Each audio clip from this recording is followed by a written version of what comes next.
მითია თუ რეალობა? ქვედახბარ თუ დიდი აქვს ბავშვს, სასწრაფოდ უნდა დავიწყოთ მკურნალობა, მივაწვეთ ღამის ფუდით, შევწიოთ ყბა, დავაპატარავთ. რა თქმა უნდა, მითია. თქვენ თუ დააკვირდებით ამ რენტგენს, დაინახავთ, რომ ქვედაყბის სიგრძე არის მომატებული და გაზომვა გვიჩვენებს, რომ ქვედაყბა ძალიან დიდია. 85 მილიმეტრი ქვედაყბა ნიშნავს, რომ ზომაზე მეტად არის გაზრდილი ქვედაყბა. ზედა ქვედაყბის ზომები მოზარდობის ასაკში არის 73-76 მილიმეტრი, ქალებსა და მამაკაცებში რამდენიმე მილიმეტრით არის განსხვავება და ეს რენტგენი მიგვანიშნებს, რომ ქვედაყბა საკმაოდ გაზრდილია, 73-ის მაგივრად, რადგან გოგონა არის 73 მილიმეტრია, ესე იგი მama არის 85 მილიმეტრი. და არასდროს არც ერთ ასაკში არ აქვს მნიშვნელობა ამ ბავშვს გავუკეთებთ თუ არა ღამის ფუდს, იმიტომ რომ ქვედაყბის სიგრძე მაინც გაიზრდება იმდენი მილიმეტრია, რამდენიც ჩაიდო გენეტიკურად ამ პაციენტში. ზედაყბა ძალიან პატარა აქვს, მკვეთრად ჩამორჩება ზრდაში. ერთადერთი რაც შეიძლება პატარა ასაკში გავაკეთოთ, ეს არის ის, რომ გავზარდოთ ზედაყბა და მისი ძვალი წამოვწიოთ წინ. ეს შესაძლებელია ზედაყბის ქირურგიული გაფართოებით და აი ამ ქირურგიულ გამაფართოებელ აპარატს ემატება სპეციალური კაკვები და აი ამ კაკვებით ხდება სახის ნიღაბისა და აი ამ მინიმპლანტებზე დაყრდნობის საშუალებით სახის შუა ნაწილი შეგიძლია გამოვიტანოთ წინ და აი ეს ძვალი გადმოინაცვლებს წინ. რას გვაძლევს ეს? ჩვენ ვხედავთ აქ, რომ -17 მილიმეტრი არის ქვედაყბის ძვალი, წინ დგას ზედაყბის ძვალთან შედარებით 17 მილიმეტრით. თუ ვიფიქრებთ, რომ ზედაყბის ქირურგიული გაფართოებით ზედაყბა ისე კარგად გაფართოვდება, რომ მეორე ოპერაცია არ დაჭირდება პაციენტს, არა.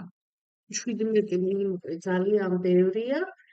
მას რატომ უნდა დავგეგმო მაინც ოპერაცია ზედაყბის ქირურგიული გაფართოება და სახის ნიღაბის საშუალებით სახის შუა ნაწილის წინ გამოწევა?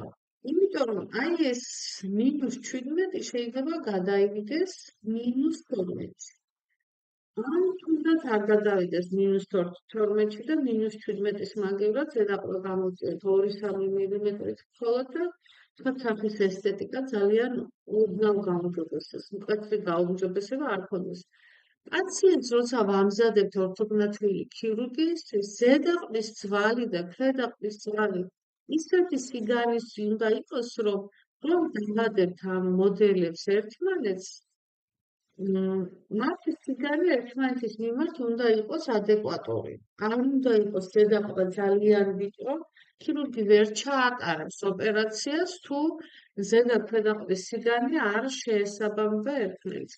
მას სჭირდება, რომ აი ეს ფრონტალური კბილები და ქვედა ფრონტალური კბილები ერთმანეთთან იჯდეს ჰარმონიაში და უკან რა დარღვევაც იქნება, რა სივრცე იქნება, ამას მოაგონებს აი ამ ქირურგიული გზით. და სასურველია ზედაყბა იყოს ადეკვატური სიგანით, თუნდაც იდგეს უკან და 19 წლის ასაკში კეთდება ეს ოპერაცია. 19+ ასაკში. თუ გავიხსენებ, რომ ეს პაციენტი არის 17 წლის, ესე იგი შეგვიძლია დავიწყოთ ამ პაციენტის მომზადება ორთოგნათიური ქირურგიისთვის. პირველი ეტაპი იქნება ზედაყბის ქირურგიული გაფართოება. შეგვიძლია ვიხმაროთ სახის ნიღაბი და ოდნავ გამოწიოთ კბილები წინ.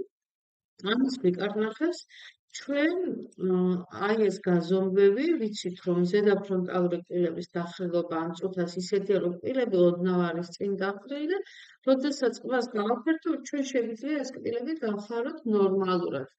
და შემდეგი ეტაპი რა უნდა იყოს, ამას გვიკარნახებს უკვე ის ახალი ცეფალოგრამა და ასევე გაზომვები ძვალში, რა მდგომარეობა არის, ზედაყბის ძვალის სისქეს უნდა შევხედოთ, ქვედაყბის ძვალის სისქეს და აი ეს სისქე გვიკარნახებს რა იყოს შემდეგი მოქმედებები. სავარაუდოდ შემდეგი მოქმედება იქნება აი ამ გაფართოებული ყდის ოპერაციის წინ წამოღება და რადგან ქვედაყბა დიდია, ქვედაყბის დაპატარება და უკან შეწევა. ასევე აუცილებლად ძალიან დიდ ყურადღებას ვაქცევთ სახსრის პოზიციას. თუ სახსარი აი ასეთ დღეშია, როგორც ახ არის, სახსრის თავი და სახსრის ფოსო ერთმანეთის მიმართ ისე არის, რომ ეს ქვედაყბა უკვე გადანაცვლებულია. ასეთ შემთხვევაში კატეგორიულად არ შეიძლება ეს ღამის ქუდებს რო აკეთებენ უკან აწერენ, იმიტომ რომ უკვე გადანაცვლებულია. ბუნებამ ჩაიდინა ეს კომპენსაცია, ქვედაყბას ყველა კუნთი, ყველა მუსკულატურა მუშაობს იმაზე, რომ ქვედაყბა გადანაცვლა უკან და უკვე არის ის, რომ ქვედაყბის სახსარი გადატვირთულია, ეხება სახსრის ფოსოს უკანა კედელს და შეიძლება იწვევდეს ბილამინარული ზონის მიწყვეტას, პულსირებულ ტკივილებს, კუნთების დაძაბულობას, თავის ტკივილებს.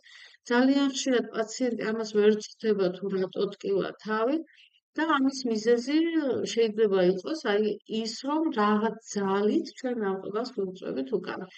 ანუ დიაგნოზი რაც არის, იმის მიხედვით ზედაყბა არის პატარა და სჭირდება მას გაზრდა, გაფართოება და წინ წამოწევა, ქვედაყბა არის დიდი და სჭირდება დაპატარება და უკან შეწევა.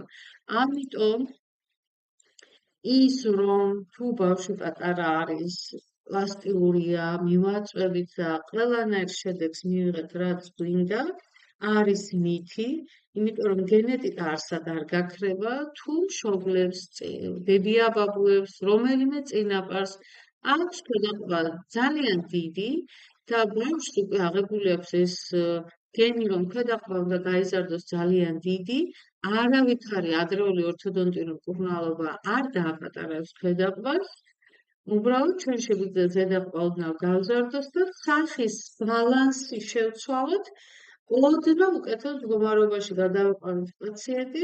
ზოგისთვის ეს ძალიან მნიშვნელოვანია, მაგალითად 10-12 წლის გოგონასთვის აქვს ძალიან დიდი მნიშვნელობა იმას, რომ ეს სახის შუა ნაწილი გამოიწვიოს, ყრუმალები გამოეკვეთოს, ეს ძალიან შეზნექილი პროფილი ოდნავ გამოიწვიოს და ქვედაყბას მაინც არაფერს არ უკეთებთ ამ დროს, უბრალოდ მუშაობთ ზედაყბაზე, ჩვენი შესაძლებლობის ფარგლებში, ვაკეთებთ იმას, რაც რეალურად წაადგება პაციენტს. მერე ვხსნით ბრეკეტებს, ველოდებით 19 წლამდე და ვიწყებთ თავიდან. ვიწყებთ ისე, რომ დიაგნოსტიკით, ბრეკეტებით ვხრით ამ კბილებს, ნორმალურად ქვედაყბის კბილები რომ ადაპტირდა და ოდნავ უკან არის გადახრილი, ამას წინ გადმოვხრით, იმიტომ რომ ქირურგს სჭირდება იდეალურად დახრილი ფრონტალური კბილები და პაციენტი გადის საოპერაციოდ ახალი მოდელებით, ახალი დახრილობით, იდეალური დახრილობით, თვითონ აი ქვედაყბის ძვალის მიმართ. აი ამ ძვალის მიმართ იდეალურად უნდა იყოს. ახლა ცოტა უკან არის გადახრილი. ზედაპირებით ოდნავ წინ არის გადახრილი და ისინი ერთმანეთისკენ მიისწრაფიან და ასე ქმნიან კომპენსაციას.